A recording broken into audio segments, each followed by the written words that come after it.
wishes.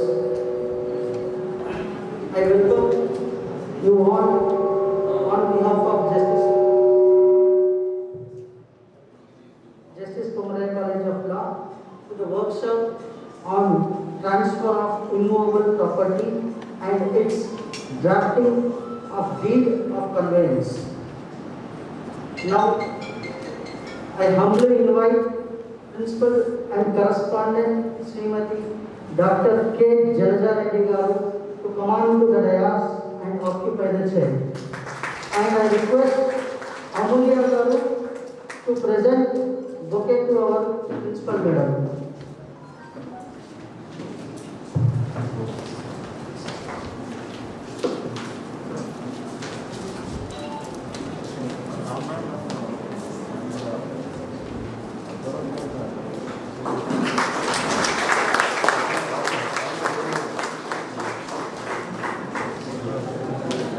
And I invite our chief guest of seminar and our advisory committee chairman, Sri Nimma Narayana Garu, retired district judge, ex-president, District Consumer Forum, Hyderabad, to come on to the dais and occupy the chair.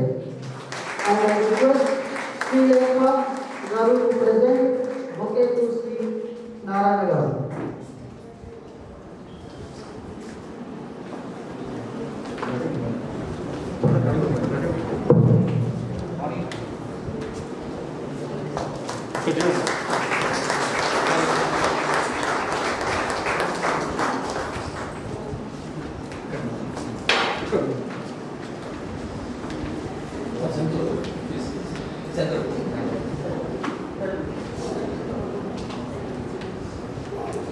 I request our key speaker of the workshop, Sri Kotagiri Srinivas Garu, Associate Professor, BMS College of Law, Goa, to come on to the dais and occupy the chair.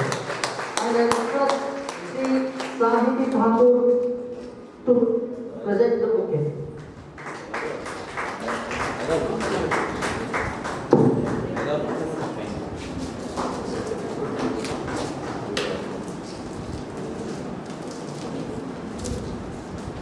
I invite Sri Kodigi Venugopal Rao Garu, Senior Advocate, Ex-President, Bar Council, Association Karimnagar, and our advisory committee, Vice Chairman, to come on to the dais.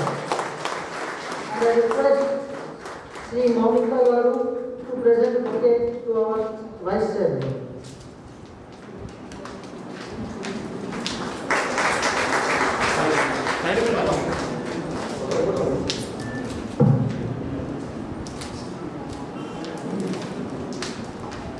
Now, the turn to invite G. Krishna Prasad Sir, Director, Justice Pomeroy College of Law, to come on to the dais and occupy the chair. And I request Sri Savita to offer the bouquet to her.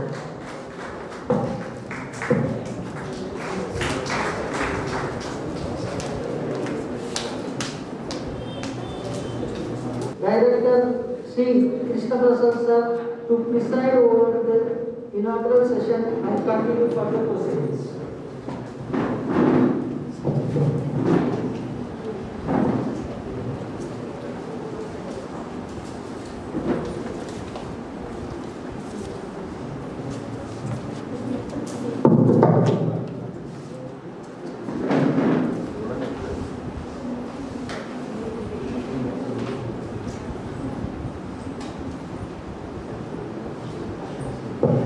Hello. Good morning, all dignitaries, students, junior advocates, and well-wishers.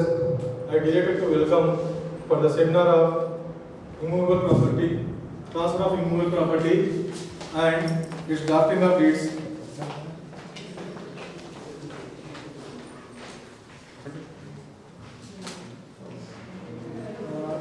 Now we will start this program with Jyoti Prajwalana.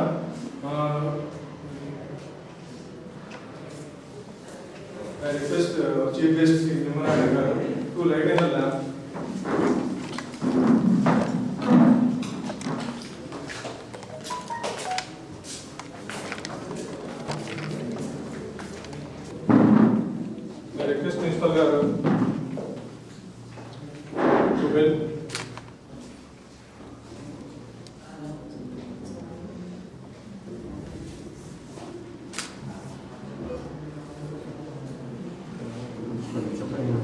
Okay,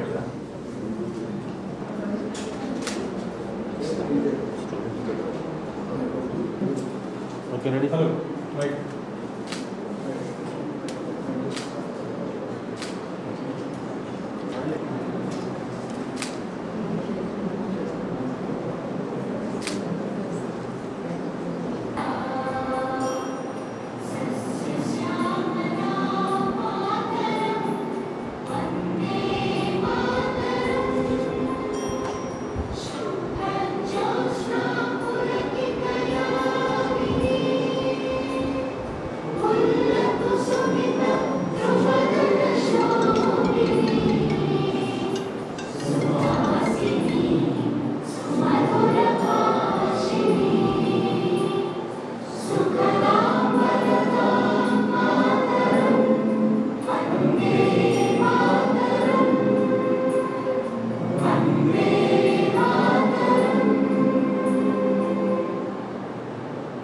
Thank you.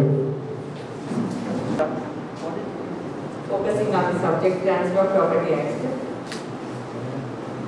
Actually, it is very useful not only to students but to all, because in day-to-day life we deal with transfers of buildings, flats, lands, etc. Already introduction is over, but in a brief I want to give a little introduction of our dignitaries. Our chief guest, Sri N. Narayana Garu, former district judge and former president, Consumer Forum, Hyderabad. He is an experienced judge who dealt with so many cases on this Transfer Property Act. Sir will give a brief in pre-constitution era. Now sir is also our advisory committee chairman. Sir gave many suggestions to improve the college, not only in academics, but also the exposure of students and faculty also. Sir gave so many suggestions. And Vice Chairman of our advisory committee, Sri K. Venugopal Garu, Senior Advocate of our Karimnagar Bar Association. Sir is observing closely our institution and took a vital role for the improvement of the college. I am very thankful to Sir Narayana Sir and Venugopal Sir for being with us. Now I want to tell a brief about our topic key speaker. I don't take much time, but a brief I will tell. Dr. K. Srinivas Rao Garu, Associate Professor and former Principal of Salgaonkar Law College, Goa University. Actually, sir used to taught subject in our LLB first year. So, sir named as taught sir only, because sir taught that subject very well. We can't forget that subject in our lifetime too. Actually, sir taught so many subjects. He taught that subjects because of the existence of the institution. Ekopadhyaya, sir taught all the subjects, all the law subjects. That is very great. Sir done much hard work. Due to that hard work only, sir got selected in SET and NET. Kaste Falli antaru. Sir is best example for that. Because sir taught so many subjects, he got selected in NET and SET and done PhD. Later, sir went to Padala Ramireddy College. Sir stood first in 28 students, faculty. Sir stood and first and selected as professor in Padala Ramireddy College. Thereafter, sir went to Goa and got selected as assistant professor. That college is an aided college of Goa University. Now, I don't want to take much time. A lot is there, but next time we will discuss about sir's activities. I am very thankful to our teacher, Dr. K. Srinivas Rao garu. Okay. Now, I take leave. Over to you. Thank you, Jalja madam, and please be there only. I request our chief guest, Sri Nimanarayana garu, to come on to the stage, and I request Sri Jalja garu to felicitate with shawl. And any of the students, please come and join with Jalja madam.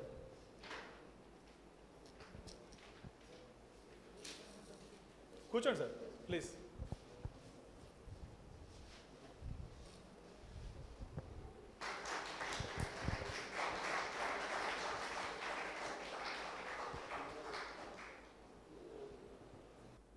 Transfer of Property Act, Assistant Professor Srinivas Garu, and other guests, seniors, retired employees who are studying law here, and students. Namaste to everybody, good morning. I feel it is a good occasion for the students who are studying at Justice Kumaraya Law College. Justice Kumaraya hails from Karimnagar, who retired as Chief Justice of High Court of Andhra Pradesh. On his name, this college is established. I feel it as a very pride to the Karimnagar and the students who are studying here in this college, which is in the name of Justice Kumaraya. Such kind of seminars has to be organized, is my advice to this college principal and staff and management. Thank you, one and all.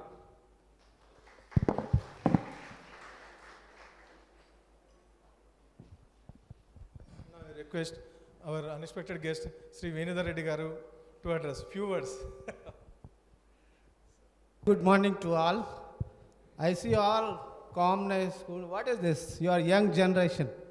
Cheers up. You came to learn something here, right? And I feel myself as an intruder to this meeting. As the honorable guest, chief guest, Narayan Rao garu invited and the Prasad garu invited, it was not a pre-planned program. I just came to see you all here and share few of words. And the target given to me is, deadline given to me is only 20 minutes. But I cut short of it because the precious time, people are waiting here. I cut short of it, but hope here all the students and advocates are there, I believe. Students and advocates. Yes. So those who are advocates, welcome to the profession. You will be completing the law. And those who are students, welcome to the profession, and those who are advocates, young generation. And they are to be stimulated and excel in this profession. And now I share very few words about myself, and I have a question for you all, the students or the lawyers. Who are the professionals or who want to be professionals by choice? Come on, raise hands. By choice, I am asking. No one. So most of them, 99%, are the accidental liars. Am I right? Accidental liars. Right. So nothing to worry about it. I am also an accidental liar. I never wanted to become a lawyer, but I became a liar. But I am a successful liar, I can say proudly I am a successful liar today after completing 30 years of my journey in the profession. And I strongly believe, and let me share my few words, my experience. I'm not here, I'm not a genius to explain you, but I want to share some of my experience with you so that it will encourage you in the profession. That's all I mean to say. I was an average student, 50 marks, 45 marks, 48 marks in the intermediate level. Then my parents want me to do a science. I wanted to be a science graduate at agriculture BSc. My father was interested. Then I didn't get my seat. How can I get my seat? I am an average student. So I will not pass in any entrance in India, in Telangana or Andhra Pradesh. So I was taken to Gorakhpur University in Uttar Pradesh. Then I took an admission. Then the moment I entered into the campus, Poolan Devi, you must have heard about her. Poolan Devi, she came to campus and fired all left and right students, and so many people died, you all know about it. So I have to come back to Hyderabad, pack up and come back. By the time I came here, no admissions in any graduate colleges because it was already late. So I am forced to take admission in BCom, forced to with a lot of recommendation. Then I did BCom. Then somebody suggested me to go to do company secretaries. I was doing company secretaries. I just missed 1 mark, South India gold medal in company secretaries. It doesn't mean that I am a very rich background person.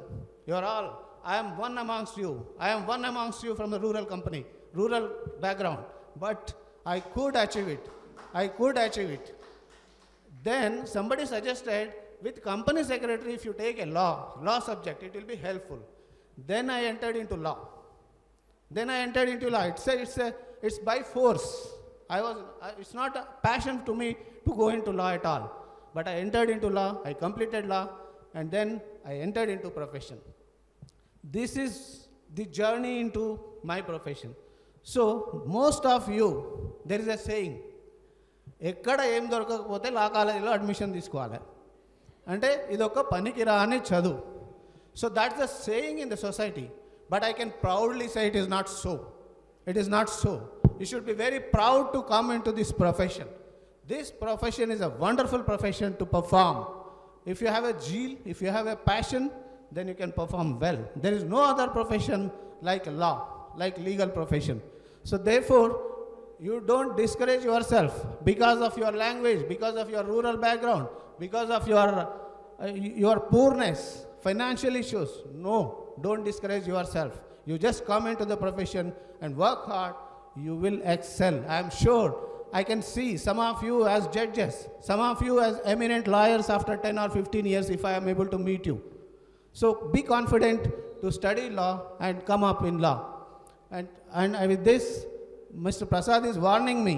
So with this I conclude. I'll meet you once again definitely on a half-day workshop with a prefixed program, and I will encourage you all those things. Thank you very much. To address on the seminar object, please welcome, sir. Venodhar Reddy's query, I would say that I'm the only person who had chosen the profession. In 1980, I was doing engineering. I wanted to be an advocate. Therefore, I left engineering and joined LLB in the year 1983. In 80 and completed LLB in 1983. I got myself enrolled as an advocate in 1984. After practicing some days, I could not continue, and therefore I joined as Assistant Section Officer in Law Department. And thereafter in 92, I was appointed as Judicial First Class Magistrate. So for 30 years, I was in the legal profession or in the legal side. And after working for 30 years, at the age of 65, again I started practicing as an advocate before High Court. So that's my career. So friends, coming to the subject, as you all know, Constitution has come into force on 26 January 1950. Prior thereto, many laws were drafted, were enacted.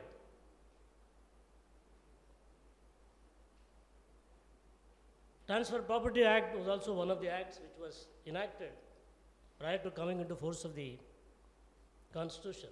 It was enacted, as the year indicates in the Act itself, in the year 1882. Not only Transfer of Property Act, but many other acts relating to immovable property as well as other topics were enacted.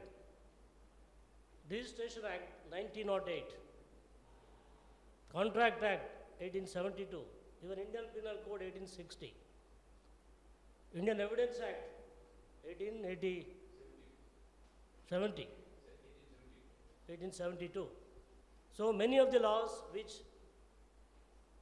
we are following have been were enacted during the British rule. Recently, Honorable Chief Justice of India made a remark that the time has come to enact indigenous laws. That means our own laws. There is a criticism that we are still following the rules, the acts, the laws that are enacted by British. So it's time now to switch over to our own laws. But we are still very far from that.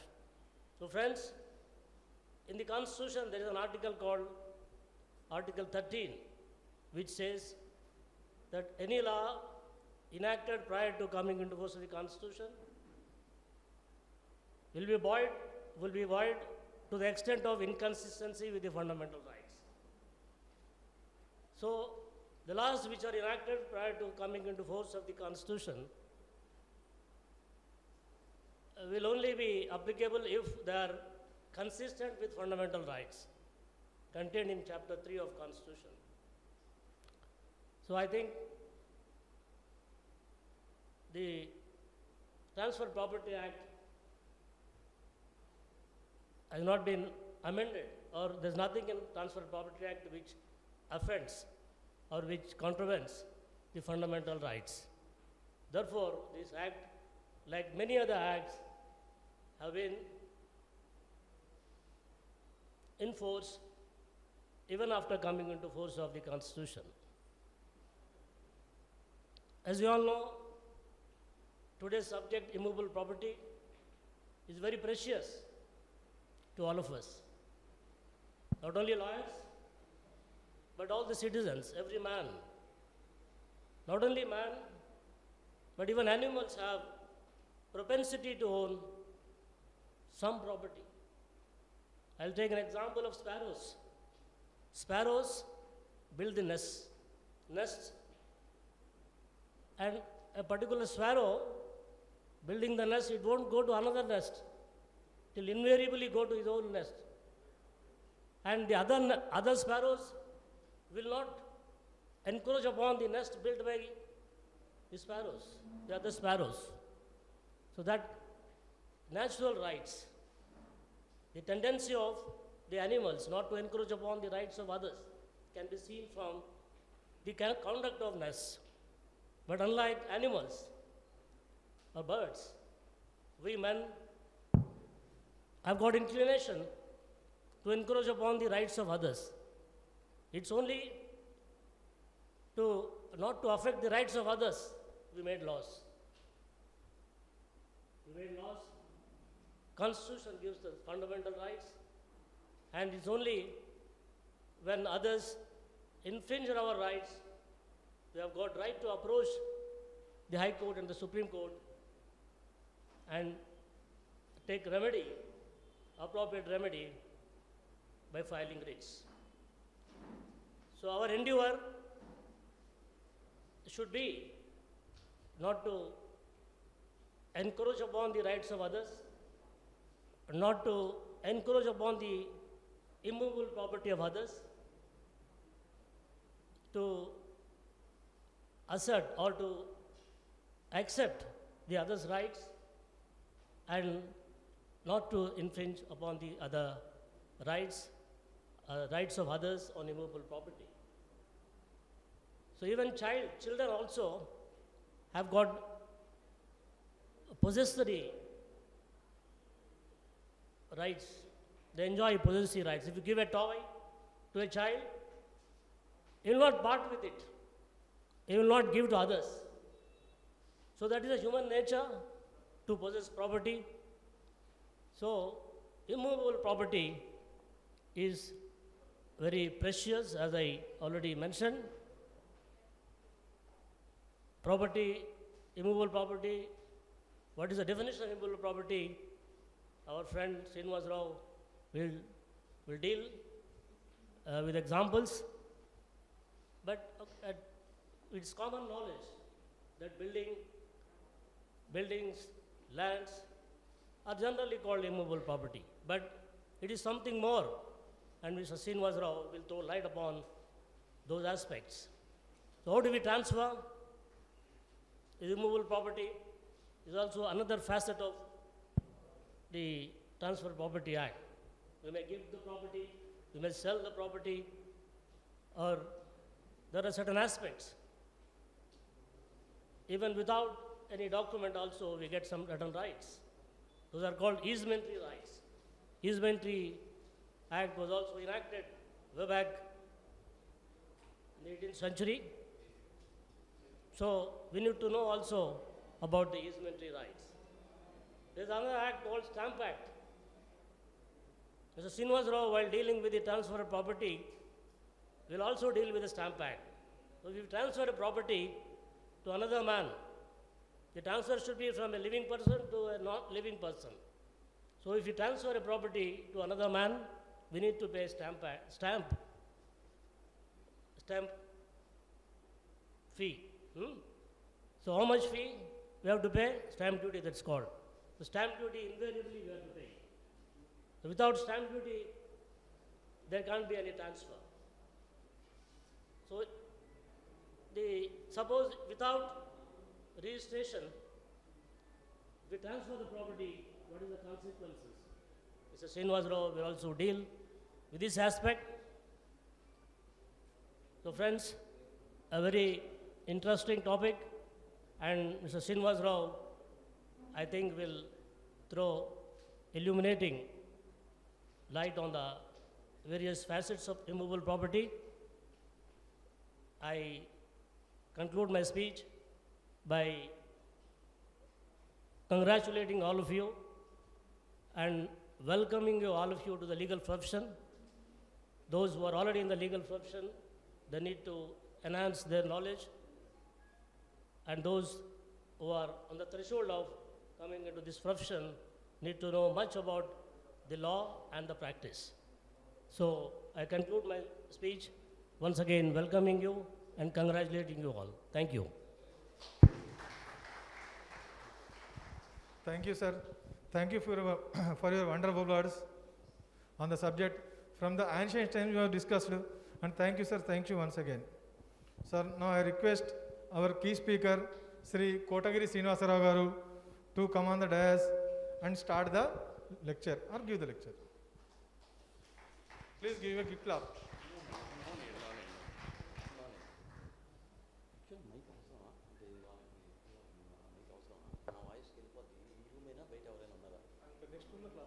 Mic అవసరమా